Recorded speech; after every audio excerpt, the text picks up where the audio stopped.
everybody, so I'm Alana, and I'm actually going to give you a 7-minute toy story. So this toy story actually starts in 1992, and it starts in space.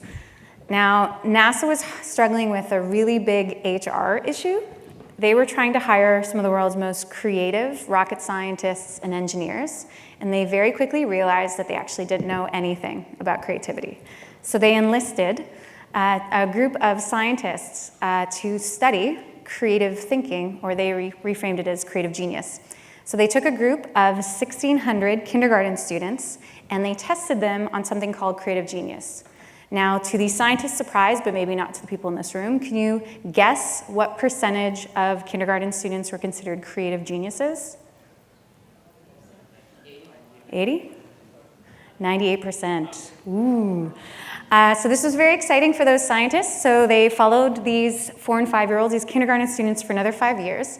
And what they found was a dramatic decline in that creative genius. It went down from 98% down to 30%. They then followed them for another 5 years, another 5 years. It got really depressing. By the time that these kindergarten students had reached the age of 25, can you guess what percentage of them still remained creative geniuses? Feel free to yell it out. 1? 20? 10? Less than 2%. Oh, it's really sad. It's really upsetting. What's actually quite interesting is what is happening in those 21 years between the ages of 4 and 25. Well, these kindergarten students went to school. Ooh, controversial. What is a 4-year-old's favorite word? Why. It's why. We stopped asking why. We stopped being curious about education, and instead we started asking, would it? Will it be on the test? So we stopped playing, we started counting. We started counting specifically marks. And that didn't just affect the decline in our creative genius, it actually also contributed to the increase in our perception of how important marks were as a key indicator of success. However, if we look at companies today, and a lot of the conversations today are about social and emotional skills, we're looking at organizations like Google who are saying that they no longer actually look at marks as an indicator for success for someone they're going to bring on their team. So instead of looking at those marks, what are those key skills that allow for creativity, innovation, collaboration? What are those key skills? There's one in particular, the Harvard Business Review, Microsoft and LinkedIn have all said is the #1 job skill. You can scream that out before I... Oh, I think somebody saw. It is empathy. Empathy is the ability to imaginately put yourself into another person's shoes. It's the ability to take on multiple perspectives that aren't your own, and it's the ability to look at problems from multiple perspectives. It's the beginning of design, innovation, creativity, and collaboration. Now, empathy is not just the #1 job skill. There are other social and emotional skills that we hear a lot about. The other one is failure.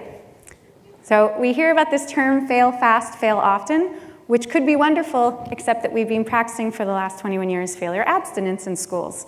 So when we're told to fail fast and fail often, we kind of skip the whole failure 101 part of our education. And so no wonder companies like NASA, companies like Google are struggling to hire creative thinkers, creative geniuses. When were we amazing at empathy and failure and creativity? It's when we were in kindergarten. And speaking of kindergarten, this is Friedrich Froebel. He's the inventor of kindergarten. Not everyone knows that it was actually invented. He designed a series of toys that he called gifts that led to the creation of kindergarten. These toys were actually considered some of the world's first educational toys. And they weren't just that, they in fact inspired some of the greatest creative geniuses of our time, like Frank Lloyd Wright, Buckminster Fuller, Kandinsky, Maria Montessori, and Caroline Pratt. They're all Froebel educated. And they've all contributed that said that these simple blocks and shapes that allowed them to explore patterns, motion, and shapes led to inspiring them to the creations that we know today, things such as the buckyball from famous industrial designer Buckminster Fuller. Yet something happened. We can say that kindergarten works. We were totally killing it at empathy and failure and creativity when we were kindergartners. But then something happened. Something happens before the summer before grade 1. Play is now no longer considered part of education. It's no longer considered learning. In fact, it's actually considered the opposite of learning. Play is this frivolous thing that happens at recess. It's something that we don't necessarily put the same emphasis on that we do with marks, and because of that, we're losing our creative genius. And so when we're looking at organizations, we're looking at the future of work, we want to be innovative, collaborative, creative, well, we stop playing. So we're not going to solve these complex challenges that we now have today with textbooks. We're going to be able to solve for them with toys. So this is what motivated me to quit my design job 6 years ago to start my own toy company. I'm an industrial designer, and I invented a toy called the Empathy Toy. And it was, in fact, my thesis project in university. It is an abstract wooden puzzle. It is not a teddy bear with a Kleenex box, which a lot of people think it is. Thank you for laughing. The way that it works simply is that one player is given a built pattern, and they have to instruct one or more players on how to recreate that pattern. The challenge is that they're all blindfolded. So in the series of 5 to 15 minutes, you end up gaining huge insights into how you deal with patience, frustration, but most importantly, how do you creatively communicate? So whether you're 6 years old or a CEO, your group of 2 or 200, there's over 52 different ways to play. The game acts as a metaphor for that group dynamic, and then can be continue conversation into that real life scenario. These simple shapes, much like the Froebel blocks, might seem quite simple, but we're actually in almost 50 countries just through word of mouth alone, and a few thousand schools as well as offices. And what's been amazing for me to see it go into the hands of teachers and then organizations and talent and learning departments is that being able to have these kind of conversations in 15 minutes or 90 minutes or a half-day workshop has created some significant impact. We have a high school in Winnipeg, Manitoba. I am Canadian. No? Just me? Yeah! Woo! Okay, there's always at least one. And we had a high school in Winnipeg that had a guidance counselor that was using the toys to start these conversations on empathy. And she said, well, what if we actually empowered the students? What if we put the toys in the hands of these students? We started an empathic leadership program. And they started tracking over the course of 2 years what happened when they took a group of students who were starting conversations around empathy with their peers, with their friends and family, and with their teachers. And they were able to track how many students over the course of 2 years were being sent to the office, and they found an 85% reduction in how many students were being sent to the office for conflict, just through these simple blocks and the ability of bringing play back. Now, we found out about this because we got a call from the mayor of Winnipeg. These students got a major honor for this achievement, but we also got the attention of one of the major banks in North America. These toys are in fact used in most of the major banks in North America, all the ones in Canada. And one of the largest banks said, can we start our own 21 Leaders program? And just this year, we just wrapped up the first year in a multi-year partnership where we're going to be using empathy and toys to teach empathy in business and banking to up to 20,000 leaders by the year 2020.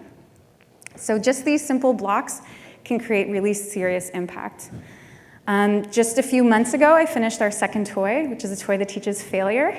Super meta, I don't recommend it. It was a difficult process, but here we are. Much like the empathy toy, it's an abstract puzzle, except this time you're trying to create an abstract shape that balances on an unstable base. You're playing in teams. There are different incentives that bring out different insights into human behavior, your perception of risk, teamwork, blame, competition. The entire game ends in a matrix of points, and the teams are asked who won. Now, the incredible impacts and the kind of conversations and the insights into human behavior that we're seeing after just 15 minutes of playing this game are incredibly powerful. Now, my team actually travels around the world running workshops on empathy and failure with toys, and there is one thing that we have discovered. We are all creative geniuses. We just forgot. Solving for the future of work and innovation is not about filling a room with computers, and it doesn't have to be that complex. If we're looking to create resilient, empathic leaders, we need to be putting creative genius back in their hands. If we start prioritizing play and bringing play back and giving its rightful place as part of our learning, we're going to be able to tackle the future of work in an empathic, resilient way. Thank you so much.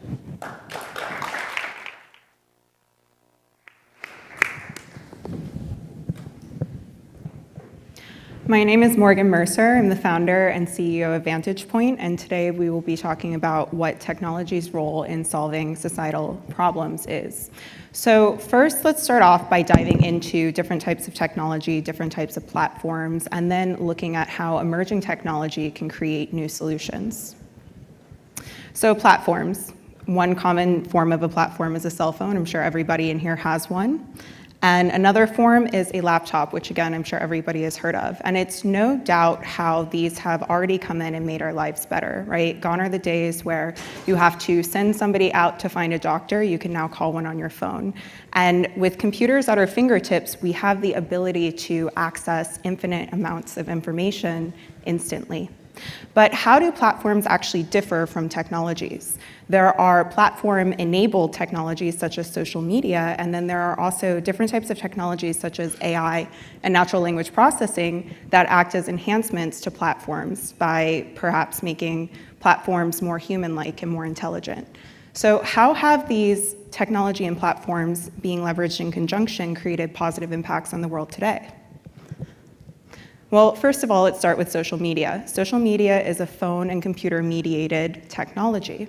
So social media creates highly networked communities, and now we no longer have to rely on the news outlets to pick up our stories or to give voices to people who have historically had their voices taken away. We can go to social media, we can read about Boko Haram and the kidnapping of 112 girls. We can read about the child from Aleppo. We can look at stories of Oscar so white, #MeToo, Black Lives Matter, right? So it creates a highly networked community where we can now look at the problems facing the world today and start to think about these issues. And AI. So AI is an example of a technology that's leveraged in conjunction with platforms to create more human-like systems. So how has AI positively impacted our world today? Right now, we can use AI to do things such as detect cancer and actually predict cancer. We can use AI to do things such as mitigating bias and natural language processing. So this is another really great example of an enhancement to existing platforms. How have we used this? We can sit and we can look at hate speech. We can detect terrorism and use it for counterterrorism efforts. But the technology I'm really passionate about is virtual reality. So virtual reality a lot of times is thought of as a technology, and I encourage people to think of it like a platform. We live in a very connected world, right? We can talk to anyone using our cell phones and our computers. But ultimately, adults, adolescents, and teens report the highest levels of loneliness ever. So what this means is that technology can connect us, but it actually ultimately drives apathy. Whereas virtual reality, I believe, can drive empathy. So what we actually do is we immerse people in these real-life scenarios. And with virtual reality, we can enable people to feel what it's like to be a user in somebody else's shoes, or feel what it's like to navigate complex situations with a different perspective. We started with anti-sexual harassment training. A lot of times people like to call it harassment training. We actually believe it's the opposite. But what this allows you to do is, as a bystander, or as a leader, or as an employee or an individual, you can actually learn what these situations feel like, and we can actually look at the behaviors and figure out how to train around the behaviors, both as a bystander and as somebody with potentially problematic behavior. And some of the feedback that we've heard is that this type of training can actually be incredibly eye-opening and impactful because it heightens awareness by building empathy.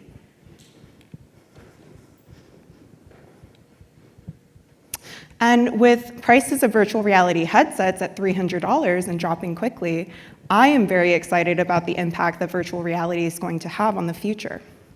So when we look at virtual reality as a platform instead of a technology, how can these be leveraged in conjunction? With virtual reality, you have the ability to actually understand where people are looking, right? See how people's breathing is changing, use EEG and EMG tracking, and actually start to map out patterns and behaviors and ways that people are thinking about things and processing information. I believe that we will one day see a future where these technologies and platforms are combined to create real-time user-specific training, where the training that you receive depends one-to-one on the actions you take, and there are no more blanket mandates for training. This is the future of education and the future of learning, and it can be applied across a myriad of different topics, from mitigating risk to bias to hyper-focusing training on core learning outcomes. Thank you.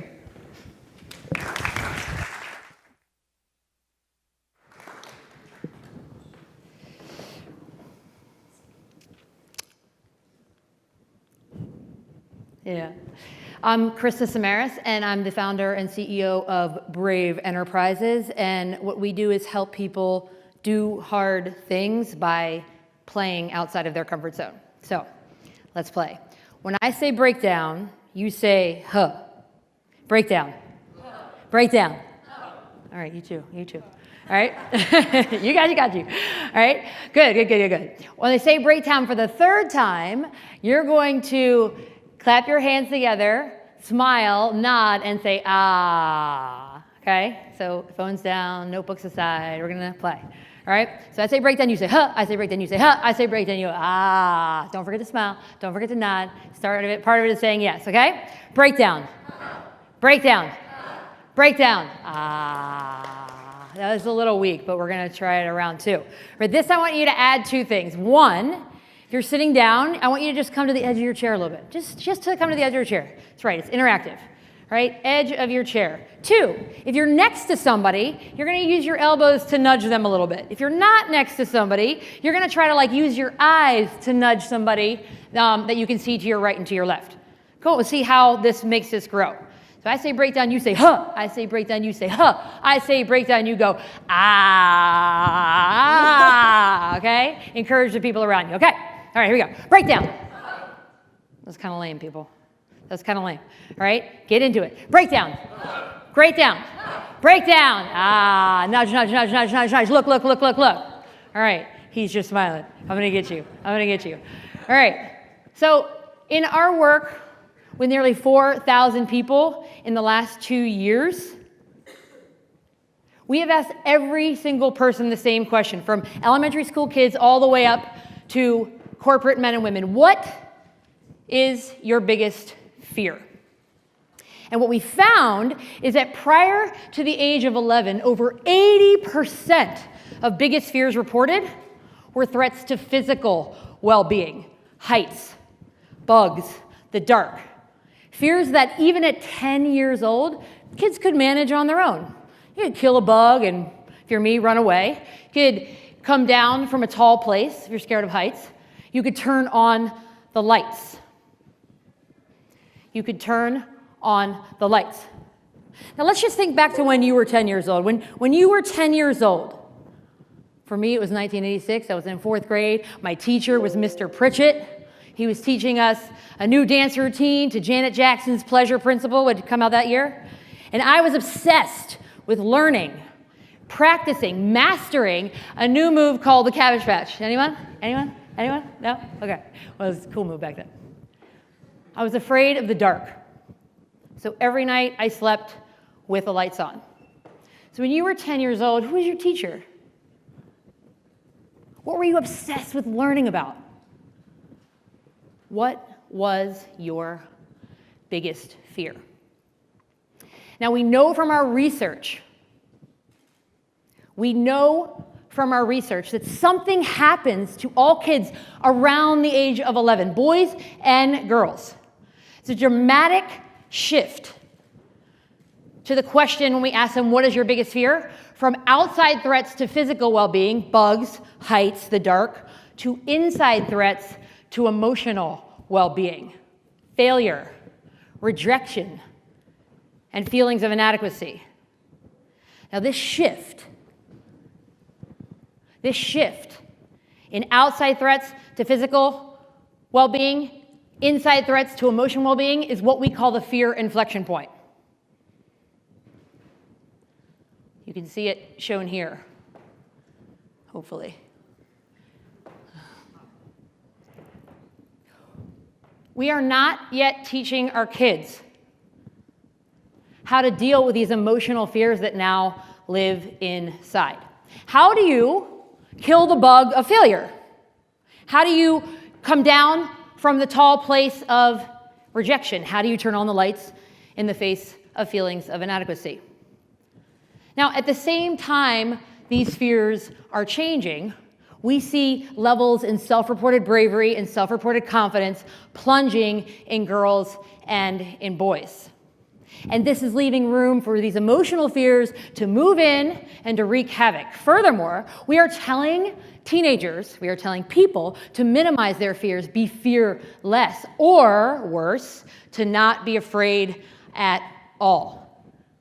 We are not yet teaching our kids how to acknowledge the fears that they have in order to build the ability to confront them.